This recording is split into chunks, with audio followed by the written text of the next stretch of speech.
Boom. We are here in the studio. This is the C-sides of myself and himself. We're in a different setting, time to change this decks, finally in person, enough of Zoom, enough of online. Let's bring it face to face and, let's get some discussions, some talking points. Yeah, man. A lot of music questions we answered, ones that we ever thought of that will be good for the music space. We'll bubble up some questions within the industry, overseas, within the UK, so on and so forth. Ideas that we may have for other artists. And we'll see where the platform goes, man. But we decided to be in person because at the end of the day, who wants to see two amazing, handsome figures on the screen all day, not moving, when you can see them in person, moving. Crazy, right? But over to my co-host. So, the first question I've got, it was the Mobos over the weekend. Some artists won stuff. Shout out Jim Legacy. He won stuff. Oliver Dean won stuff. Chip won stuff. Artists won stuff. But my question is, do the Mobos and the award shows in general serve a purpose, and are they needed? Now, for those who don't know, Mobos actually stands for Music of Black Origin. So it's a show that is centered around music of black origin, i.e. black people. And not just rap, not just hip hop, but R&B, Afro beats, reggae, dancehall, all these different types of genres. But as it's gone on in years and years and years and years, some people say the music's been whitewashed, or it's been mainstreamized, if that's even a word. So this question I've got to himself and yourself is, do Mobos and in particular award shows serve a purpose? I think they do in terms of expanding the horizon. I think they do in terms of, I'm buttoned out. I'm messed up, bro. I think they do in terms of bringing the winners into the mainstream, to be fair, and also the nominees. For example, Jim Legacy won Best Male Act. Whatever that encompasses in terms of the space, I have no idea, because is it newcomers or is it in general? You know what I mean? However, though, people who are tuning in, and those who are not familiar with the music, who have seen that he's won, will obviously tap in and be like, oh, he won this award. This must mean that he's good at whatever genre he's in. Because black music isn't just rap and R&B. It could be a multitude of different things, but it was for him, it's a combination of both. Disregarding that point, though, they do serve a purpose, They do serve a purpose. It rewards those who have put an effort into their craft over the years, however many years it may have taken them to achieve such a thing, whether it's a newcomer award, an award for a certain subgenre like grime or drill or so on and so forth. Like I know Twin S, he won the best drill artist. He's only been recently dropping music consistently for the past maybe 2 years, so on and so forth. Maybe I think it's 3. I'm not entirely sure. I'll say 2 or 3 years as well. But he's been around for a while as well before that. So exactly, it's an argument that is always asked because especially the category best newcomer. Every year people ask is this person really a newcomer? But then you can have to ask yourself what counts as a newcomer. Is it someone who's fresh out of the underground? For me, I feel like newcomer should be your first album.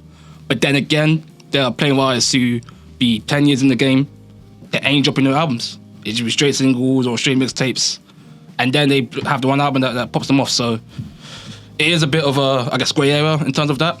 But I think, it's good for recognition, like my co-host said. I think it's also good for spotlighting people.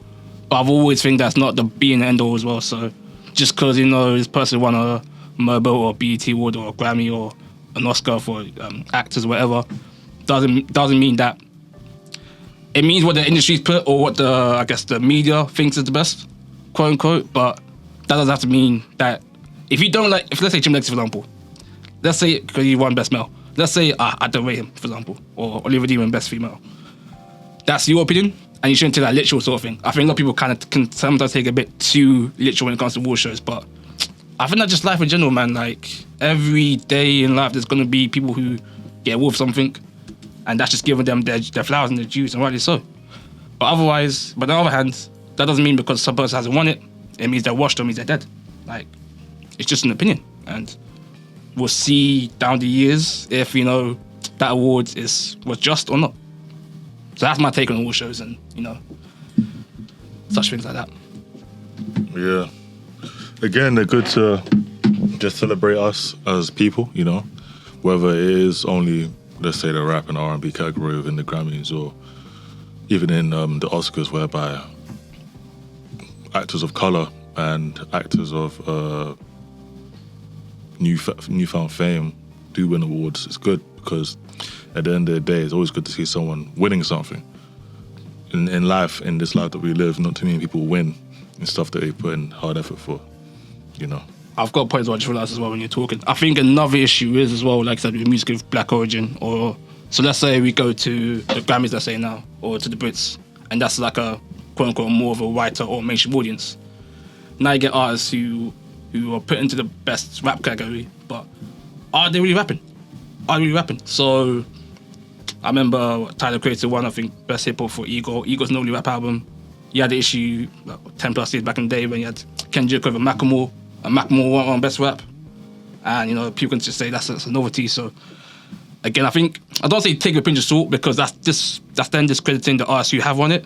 But I feel like it's up to your prerogative as the audience, as a listener. Like, again, like my co said, it puts the artist to a spotlight, it puts the artist into a pedestal. Cool. But you shouldn't have to read into it too much to be like, these men are bugging out. It's just an award show. It's just someone's opinion. 100%. The other day, J. Cole was on Melo's podcast, and he said an interesting set of comments regarding his stature as the best hip-hop artist, rap artist, whatever the case may be. He said, and I quote, "It's a persona, and I really be having people believe in that." Expletive. In real life, if you ask me on the best, no, I just put on that cape. He mentioned Lupe Fiasco, Black Thought, Kendrick, even Drake, or Drake and Kendrick, those being his contemporaries, giving him 80 on any given day, and you know, word to Bam and Kobe. Depends on what you think of Kobe anyway, disregarding that. Rest in peace, Kobe, man. Yeah. And vice versa. But given his album doing what it did for the masses, whether you are a J. Cole stan and think he's the best humble rapper since never, because he is the only humble rapper, or whether you are a person who thinks he's mediocre and shouldn't have the spotlight he's in, we'd like to know what your comments are or what your takes are on this recent, I wouldn't say embarrassment, but deflation of his hip-hop persona, you know. But in my opinion, I feel like it's good and bad that he said that. It's good because it now stops his stance from overinflating his stature in the hip-hop space. You know, if he says he's not the best, or isn't the best, whatever the case may be, that's what he said. That's your guy. He said it. So now you have to stand on his words, you know. And it's a bad thing as well, because first he ducked from the beef that he initiated it, man. He initiated. Yeah. He didn't initiate. He decided to release a diss song. He ducked from that, delete the song. It's crazy. I mean, he said he would delete it anyway. No surprise there. Cool. He did that. And now he's saying this. Is it now just knocking him down a couple pegs down the ladder of hip-hop? What do you think? Me personally, so I find it interesting that he said the word persona, because don't get me wrong, so I like to think now I'm a bit of a mature, grown up adult in my mentality. So I know that not 100% of all is said on records is true. I know that, you know, I'm not an idiot. I know a lot of stuff is going to be faked or plagiarized, and it is what it is, right? But obviously now with rap, I guess because of the history of it, it is something where a lot of artists, a lot of time, is usually something that's personal, something that they've gone through, a lot of struggle, right? So the fact that, but even though you said that, you like to think that at least what you're saying is based on true stories, or at least it's based on some sort of substance. So it's interesting that he's kind of dropped the facade per se. A lot of artists, I feel like it's an image, it's a mirror, and he dropped the facade and he just said straight up, it's a persona. He said, this is not quote unquote me or myself, I'm putting acts. I don't think I'm da-da-da-da. It's a persona. So you know what, for that, I put my hands up to that. I'll be like, you know, kudos, at least you're being honest. But then that goes back to what my co-host said again, where the whole beef thing, with Kendrick and Drake, he put out the song, whatever, cool. He deleted it. But my thought is in the sense of, I understood why, but at the same time, it's like, why put it out in the first place? Is there no one in your team G-checking you? It's not you there thinking of meditating on the song like, shall we, shall I not? Because we're in the age of internet. You put something out there, it's out there forever. You could try to delete that stuff, but somebody's got that downloaded on their SoundCloud. Somebody's got that downloaded, locally on their, on their phone or on their computer. And I guess now with obviously his previous album as well. Check that as well on the C-sides. It'll be on our YouTube, Inside TikTok. We've reviewed that. Now it's come to say this because some might argue he didn't do as well. Some argue might did. That's up to you. But it's like, we don't need to know this sort of thing. I feel like it's giving out too much information, sort of thing. It's giving out too much information. That's how I see it with this take with Jermaine Cole personally. Yeah. J. Cole is definitely an interesting person, especially. It's weird because whether it's done under the guise of being relatable or under the guise of just trying to not expose himself, but make himself, how do I put this? I'm not even sure if he is in the space to actually beef a rapper. That's what I'm seeing it as. The competitive nature of him hasn't really been there. It's weird. His first beef, as far as I know, I don't know about back in Fayetteville if he was beefing any rappers there. His first beef was with Diggy Simmons. I'll just leave it there. You know what, actually, I'm glad you said that point in sense of, is he in the mindset? Because he never, again, come across as a fan, I never got that feeling for him of being someone who's, not even competitive, but combative, per se. So, I feel like there's a difference between, so being competitive, you want to be the best, you want to be the top, and I feel like every artist has got that to a certain degree, some more than others. But I feel like him, and I'll be honest, I think he is kind of mid to lower tier on that. But again, you have to have some sort of competitiveness to get to where you are, so fair play. But the combativeness in terms of, again, the dissing or the rap beef or the back and forth, I've never saw that with him. I know a lot of people at the time were saying it with, even both Kendrick and Drake had that, even people both said it. Drake obviously had this thing of Meat Mill, and a lot of people saw like, okay, fair enough, cool. Joe Biden as well, that, okay, cool, this guy's actually going back and forth, and he's a big fan of the whole rap battle scene. Kendrick from early, I've tapped into Kendrick early, so I kind of knew there's that LA dog in him, that West Coast dog in him. So I knew he would have it. And a lot of people were trying to say, oh no, these guys just lyrical, miracle, introspective, black power, all that sort of thing. But then obviously what happened with the whole Kendrick we all saw. But Cole has never really had that thought or that line of show compared to the other two, in my opinion. He's always been kind of the middle guy. Even he says it himself. He even calls himself the middle child. So the fact now he decides to come into it, I'm just there thinking like you're setting yourself up for failure, because one way or another it's going to backtrack, and unfortunately you did. And I don't think I should take anything away from him as an artist at all.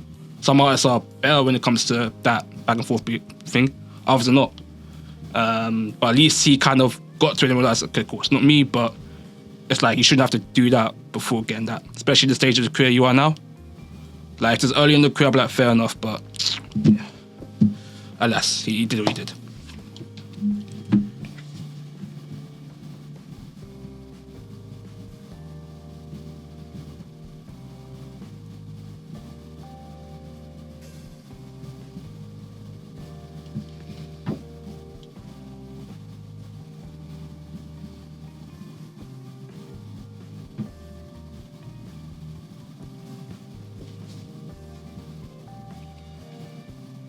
And speaking of that, I've got a question here actually. It's one I've actually made up for the dome.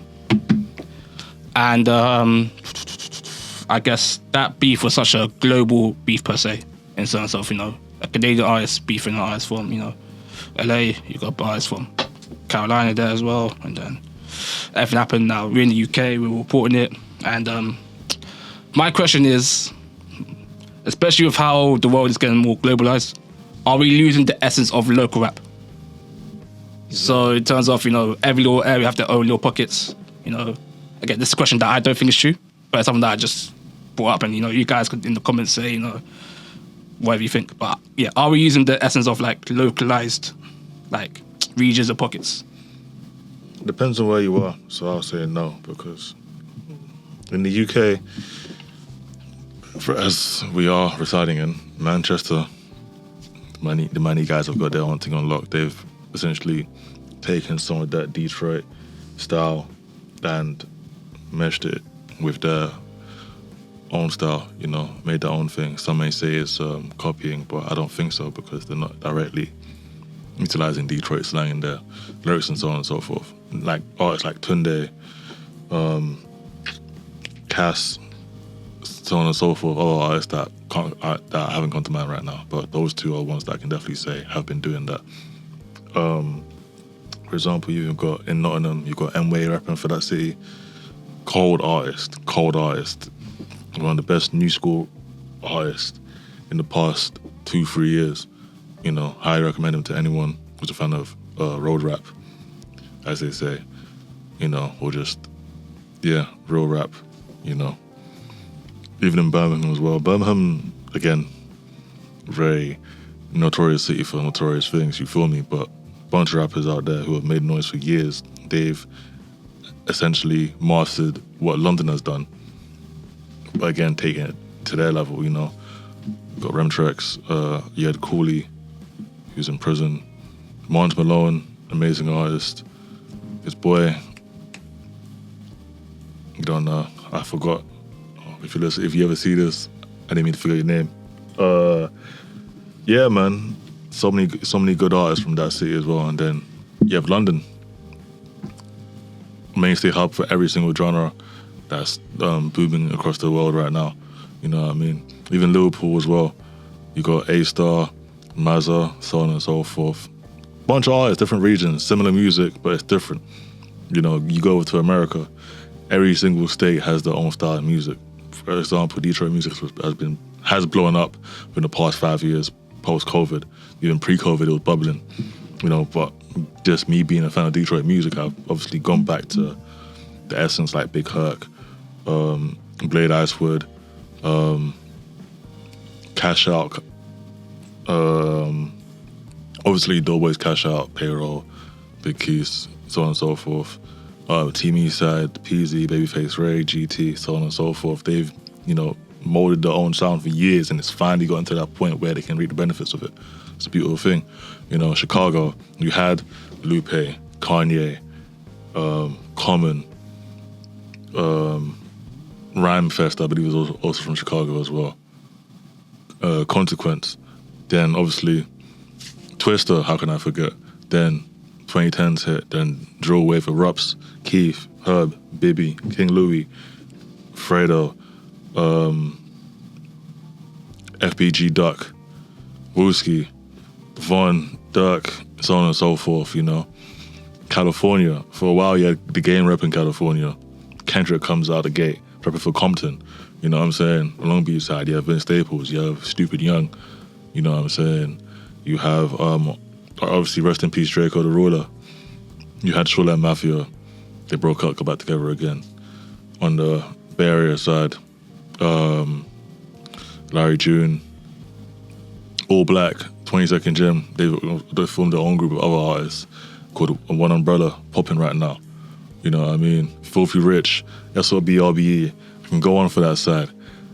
In essence, what I'm trying to say is that localized rap will never ever die, because every area is different. You can create your own sound from just by the place you're living in, even down to the towns and what we would call boroughs in the UK. You can curate your own sound. People in London say that north, south, east, west, and northwest are all different, and they all breed different people. And it's very true. You can tell difference between a north person from North London, a person from East London. Same way with South. Same way with Northwest as well, especially West London, especially. Different parts. Allow you to tell a different story about your life, and that bleeds into the rap. or R&B, whatever genre of music you make. So yeah. Nah, I totally agree with that, man. I totally agree with that. I mean, I just brought up because I know it's a common thing people say like online, and don't always read what you see online, but yeah, people always say like, oh, this sound is dying or this area is dying. But like my thing is more, again, like my co-host said, I think it's more a thing where, obviously, again, because we're much more globalized as a society due to the internet, social media, cool, sounds from different countries will seep in, 100%. So I guess the prime example of that is obviously the whole draw sound. So originated Chicago, London guys got influenced by that. They started rapping like that, but then they brought in their own twang, they brought in their own style, their own flow. Again, different sounds happening in London as well. So the road rap and I guess the grime instruments kind of seeped into it. That created its own sound. That popped off. Then the New York guys were seeing what happened in London now. They used that sound, but then they've got their own, again, their own vocab, their own slang, their own dialects, adding the whole different, the jerk beats as well that were popping way back as well. Now they came back in fashion, and that's literally happened in the story with drill. So again, I don't think regional will ever die, but it's more of people get influenced by each other, which is cool, and also what's happening in each cities or boroughs or towns, whatever, will always be different. How you are in the south of a country will be different to how you're in the north of a country. It's always been like that, always has been like that, and always will be like that. Again, there'll be some sort of some sort of blending or merging or influence from others per se that wouldn't have been back in the day, would be more isolated. But yeah, that sound will, the influence will never die, and it's good to also stay tuned in and tapped into where you're from, because there's a whole breeding ground of underground talents that's out there. It's just keeping your eyes to that, which is kind of hard because there's so much music out there. But yeah, once you know your style and your sound, you should be good to go. 100%. I'm back from the break. Yeah. Anyways, we are going through some, just general questions that are usually popping up in the scene.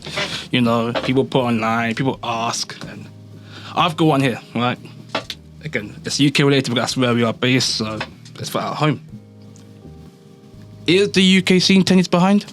And why? Yes, and because it started 10 years after the US rap. Next question. I'm joking. But yeah, it'll always be 10 years behind. I always mention to this guy off camera, the SoundCloud, we're having our SoundCloud era right now with the underground scene.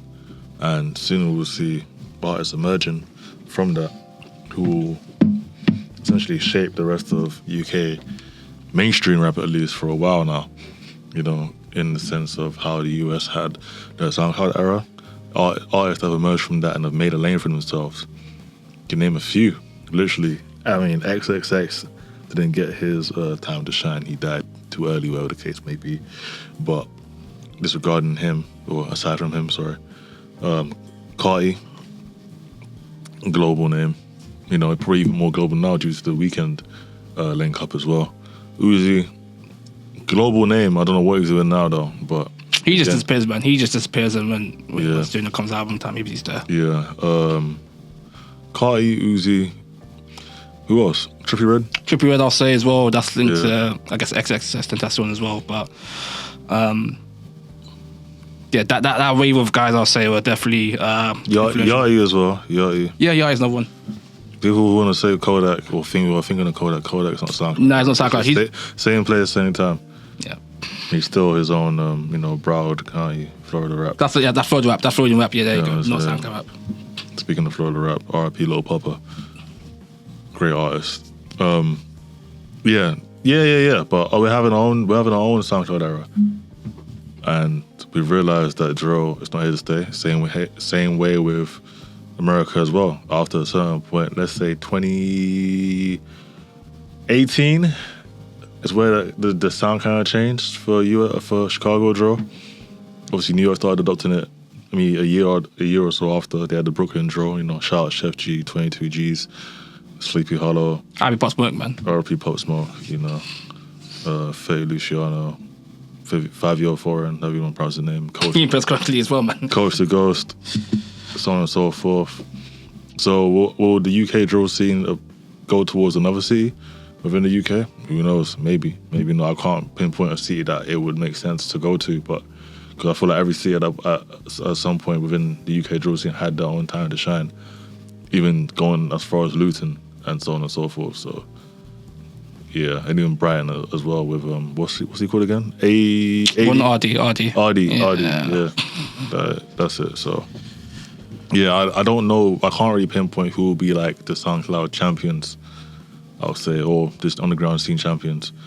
I could say, Lancey's already been up there, so he's already there in it. But I don't know what a YT or Fimi. Probably going to be Fing and what's the other brother? Fate Mink. Oh, Fate Mink, okay, yeah. I can see Fate Mink already being there anyway. He's already walking runways and so on and so forth. Reminiscent of Carti. Did Carti do that? Yeah, he walked on the runway. He was on one of the easy seasons, yeah. So, yeah, we'll always be 10 years behind, man. But you know what, though? Even Giggs said it himself in one interview. I can't remember what interview it was, but Giggs even said it himself. And Giggs is probably the greatest gateway to America we have in terms of hip-hop, at least, because he's always in New York and stuff, so, yeah. Sorry, my mind went blank there. I was trying to think of the podcast name. Drink Chaps, I'm thinking of. I think I might have said on Drink Chaps. With Nori and... Yeah, Nori, EFN, yeah. I think so. But yeah, no, I'm glad you said Kai, though, because I feel like a lot of these guys are influenced by Kai. It's not a bad thing. I like Kai, man. Got love. I don't know him personally, but I spent a lot of time. But I think, yeah, again, because we got into rap later, we're going to be behind, and I don't think there's no shame in that at all, per se. Again, it's always going to be influenced by them, because that's where rap originated in the US. And also how we got into it, I guess, was slightly a bit different. And you had two sounds going at one time. You had the road rap sound, which was directly based off the rap scene that was going on in the late 90s, early noughties in the US. And then you had the grime side of things, but that was also more garage and jungle and more drum bass sides rather than straight rapping. And then man started MCing it, spitting over it, and then before you know it, you're rapping over fast tempo beats, and then because these guys were rapping together, stuff just generally merged. Similar to the way people talk about R&B, is R&B dying, A lot of man were doing hip hop, R&B. Yeah, people like Ja will come out, and then the man just kind of blended it in to the point every rap song had a feature R&B singer, and now it's just, yeah. But yeah, I feel like my chorus summed up perfectly, man. I've got anything to say. But even with R&B features, you can even say that's similar to how in road rap, you would have artists, featuring on, like, let's say people like Nines' songs or Rimsey's songs and so on and so forth. I wish I remember her name. I seen a TikTok of her the other day. She was on so many of Nines' songs. It wasn't Bianca, was it? I don't know people's names, man, I'll be honest. There's artists in my head I know UK what I'm trying to think of, but like a lot of these... Yeah, Bianca. She was an R.P. Stallion, Dreaming. Yeah, so she's been on... Yeah, man. So even segueing from, women being singing on road rap songs. In terms of female rappers, do you see a resurgence of them, like rappers, Because we've had a lot of, girl groups in the past few years, R&B again. R&B is surging once again, and alternative sounds. A lot of female faces are, on the forefront in the mainstream. You have women such as Pink Panthers, Shea Universe. Damn, I forgot her name. What's her name? The one I told you about, begins with K. Man. I forgot her name, man. That's crazy. I would say Ella May, but I don't know what she's released recently. Georgia Smith as well. You know what I'm saying? Damn, I gotta search up. You think of something as well? No, I think of people like what's her name? Yeah, she ain't Harnett. Who? She ain't Harnett. I ain't heard of her. You gotta put me on that. Tasha Keeble? Caddy Claire. Sorry. She's a great artist. Hey, if you see this, your music is amazing. Go on tour or something. Again, if you have, I probably missed it. That's music's fire. Caddy Claire, obviously got groups like Flow, you know what I mean? In terms of actual female rappers who are women. Oh, that's kind of Tasha Keeble thinking of. That's I guess the issue, not issue, but that's the kind of the question, because you have your obvious ones who are there. So if I was talking about UK, it'd be people like Miss Banks, Lady Shop, but I haven't heard them in a while. US it'll be more stuff like your Nickies, your Cardis, for example, your Megs, all that stuff. But again, that's rapping a certain way in a certain style. That's, I guess, don't say alienates, but it's for the female audience, which is cool because that means they've got their own sound, they've got what they listen to themselves. But yeah, especially in terms of the singing R&B space, I don't think it'll ever die, in my opinion. I think it goes through within moments and within sound and style. So even though at the moment there's not quote unquote many that I can think of ahead right now, if you look down within the I always see music cyclical. So like my co said, there was a bunch of them wave there, and they may fade when it's not as popping. But then when the sound comes back up again, they'll be there.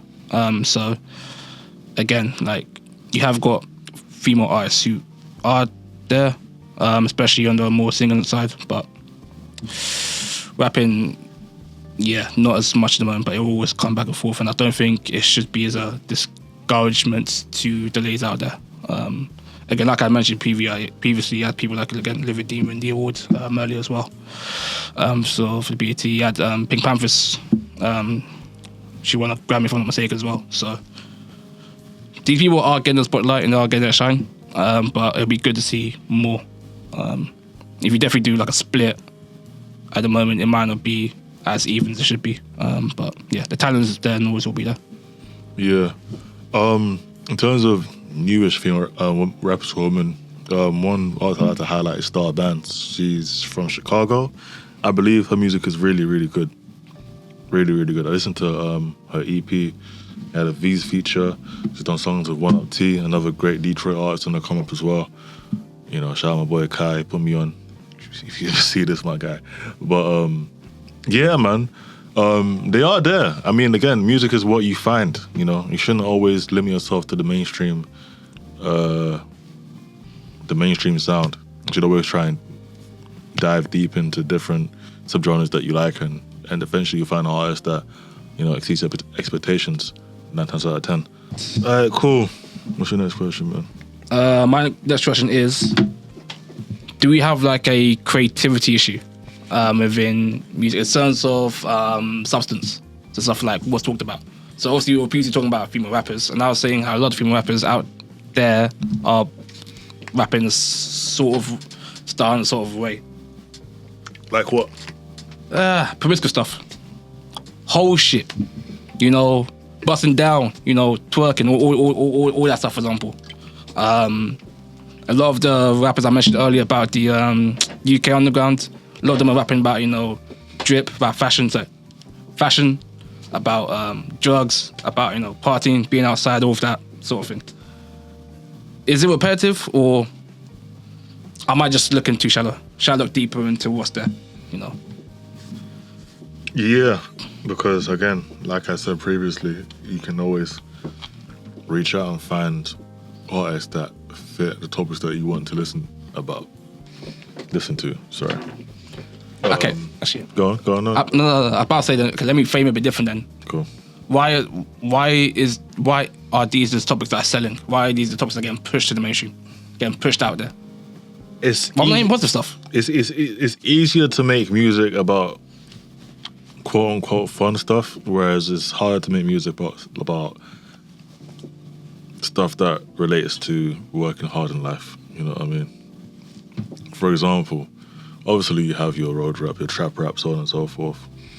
But you think someone who traps likes trapping every single day to make money? No. They think they're in better ways to make peace. Or diverse, but like the issue is the environment you grew up in and circumstances in your life can determine. It's the quick way, innit? It's a quick way, and nothing's wrong with quick money. However, it's hard, and you can't, as they say, fake the funk, innit? You feel me? Like, you gotta really live what you're rapping. Otherwise, what's the point of rapping about it? You're making up figures that don't even make sense to men who really do it. Disregarding that, though, even just making money music, you know, artists like Larry June, Pero, Giovanni, great artist. You're gonna mention it. Of course I'm gonna mention it. What the hell? So on and so forth. People don't listen to that because it is boring in a sense. Who wants to listen to someone telling you how to get money? it's kind of condescending in a sense. Alright, cool. Yeah, making money is hard. No one wants to listen to that music, and party music is fun and it's relatable. It's very relatable. You know, the memories of turning up and doing drugs as opposed to selling them to make money, you know, is much more, gives a better feeling in your mind, because the euphoric feeling of being high or out of your mind or under whatever sort of influence of any sort of drug, you know, it's a pleasant feeling depending on what memories you associate with it. You know, memories associated with the hard work, the grind, the looking to your account, got no money, or songs that would remind you about loved ones or, you know, people who are past. It's not a good feeling, you know. You end up thinking about it and you end up either in a good mood or a bad mood, depending on how psychotic you are, you know what I'm saying? But it's not popular, and you can always go with the argument that, you know, the radio and the powers that be within the music industry always push certain topics to keep people at bay. But this is not a tinfoil hat story. It's clearly I've got my fitted on, so we're not wearing that type of hat today, you feel me? But yeah, what do you think? I think, you know what, I think it's probably just what sells more, in honesty. I think, like I said, it's easier to sell and push, you know, party music. It's easier to push. Because again, when you're, let's say, out and about with friends, what type of music you want to listen to? You want to listen that's more positive, that's more energetic. You want to listen to music that takes your mind off work and off the struggles, rather than, you know, makes you think about the struggles and makes you question what's going on. So again, that's what's going to get pushed, that's what's going to get sold, that's what people want to dance to, that's what people want to listen to. At the end of the day, it's just, you know, popularity, isn't it? Like, again, what people want to listen to more, that'll get pushed more. Unfortunately, that's just the way, you know, the world is. That's how economics works. I think, though, it's always good to have a mixture. So I think it's good to know when, for me personally anyways, it's good to know when to switch on, switch on and off. So again, I can't listen to party music 24/7 be turned, because that stuff gets boring, gets tiring. Yeah. So sometimes I want to listen to something that's a bit more deeper, more conscious, which is cool. But then again, I don't want to switch on all the time thinking about what's going on in the world. Sometimes I want to think about, you know, have fun, enjoy myself. So I feel like it's be good to see if that is reflected on those Spotify players, you know, on the radios, you know, on all the mainstreams. It'd be good to see if that's reflected. But again, like I said, it's what sells more, it's what pushes out more. And every time this is a song, it's different places and different atmosphere. So what I listen to on my way here, be it out on the tube, be it on the train, be it on the car, it's gonna be different to what I listen to when I'm outside in a function. It's gonna be different to what I listen to at home. It's gonna be different to what I listen to, you know. So it varies. So again, I think it's good to have a mixture. It's good to have, you know, a bit of both. But yeah, I don't think it's as bad or as one-sided as people think it is, in my personal opinion. But again, it's a question that I thought, let me ask you guys and let me see if you guys think, you know, we're getting pushed to a narrative per se. Again, not on the whole conspiracy thing, but just a question. Are we getting pushed to one side of thinking, one side of music, one style, or they're more out there? So yeah, man.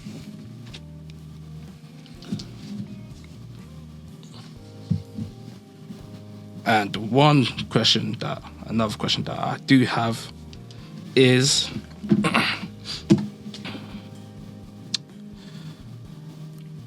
does bad vibes exist? Does this bad vibes exist in the sense of, you know, not bad vibes? Okay, I should find my bad. I think a plantain topic, but I don't know. Okay, enough of a fan. But like,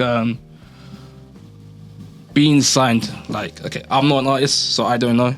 But like, again, being signed, does it bring any benefits to the audience member? Does it bring any benefits to us, or is it strictly just for the artist? Is it strictly for the manager? Is it strictly just for the radios? I say, I'm independent, I'm signed. For me, does that bring anything, or why should I care? Well, why should I care? Should you care? Should we care? Back in the 90s, it mattered because being signed meant that you were good enough to get recognition by whoever label was in charge. Clearly, those labels all flopped, so it doesn't really mean anything nowadays. But who would afford that back then? But being signed distribution-wise does help the artist because it pushes the artist onto playlists. You know, obviously playlisting on Spotify, SoundCloud, Tidal, whatever platform you listen to your music on, Apple Music as well, YouTube, ads.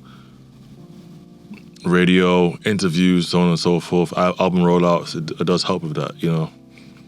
Actually being signed to a label in 2026, as the popular saying goes, would it be a thing I would recommend? I'm not entirely sure, only because the internet is the label. You know what I'm trying to say? The internet kind of decides what's hot and what's not. It's been like that for maybe the past 10 years now. Obviously, again, referencing the SoundCloud era, that was straight internet business. You know, the blog era was close enough, but it didn't do numbers like that because, again, it was weird. That transition between CDs to streaming kind of ruined a blog era artist. You know, they had to do a lot more groundwork as opposed to artists that had, you know, appeared after that, in which the internet kind of dictated, okay, cool, this person's doing a show, we like music, it blew up on this page on Twitter or Instagram, whatever the case. Oh, I'm gonna go see it now because this song's popular. For example, Empire, huge distribution label. I don't know if they only do distro, but they mainly, the artists I've seen sign with them, it's only for a distro deal. You know, shout out to Filthy Rich, he brought through a lot of artists into that label, you know, as his words, you know what I'm saying? But Empire, they only do distro deals, and a lot of artists have benefit of that, you know, because sometimes you need to see the person on other platforms as a... Yeah, that's what I'm calling. Oh, that's close enough. Yeah. That's good enough. Yeah, we're done, man. How you end this?